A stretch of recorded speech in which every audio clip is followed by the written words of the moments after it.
Bakit pagliliwanag, nakikialam ka? Pero yung paglalabo, pinipilit mo. Aba, teka. Etong si Senador Marcoleta, dito sa video na papanoorin natin, hinahambalos ng husto etong si Senador si Senador Ping Lacson na yung kanyang investigasyon diyan sa Blue Ribbon Committee.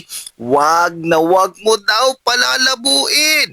Ito rin ang gusto ng taong bayan, na malaman ang katotohanan sa likod ng issue ng flood control.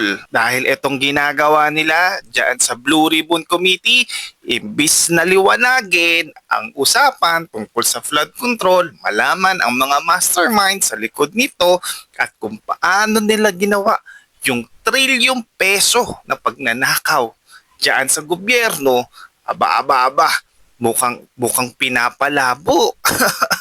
At yan din ang nakikita ng taong bayan, kagaya ng sinasabi ni Senador Marcoleta na mukhang pinalalabo ang ginagawang investigasyon diyan sa Blue Ribbon Committee, na yung mga dapat puntahan ng investigasyon, bigla-bigla na lang nahihinto, at yung mga dapat linawin, pinapalabo. O, diba? At pili lang yung mga dapat pakinggan kapag hindi kasama sa script. Ichapwera ang iyong boses dyan sa Blue Ribbon. At yan ang napapansin ng taong bayan. Agree ba kayo dito sa sinasabi ni Senador Marcoleta na itong ginagawa ng chairman ng Blue Ribbon Committee, pinalalabo ang issue ng flood control? O paano? Sabay-sabay na nating panoorin itong video na ito. Let's go!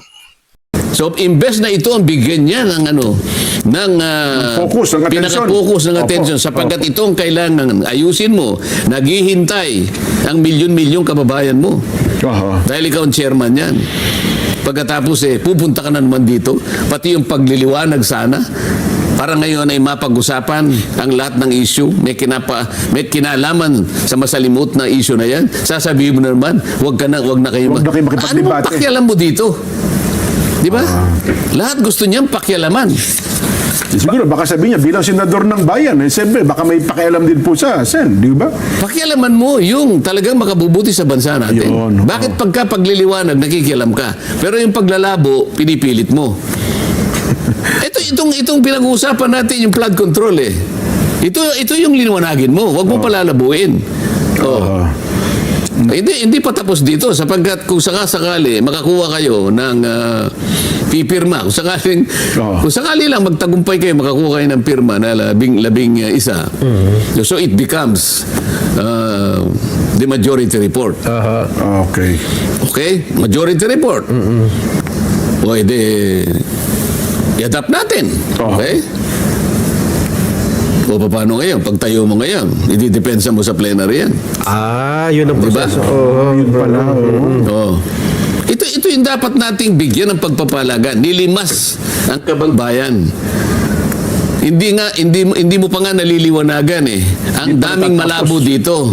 Ang daming pinalabo dito. Pati direction hindi na malaman. Pati coordinates.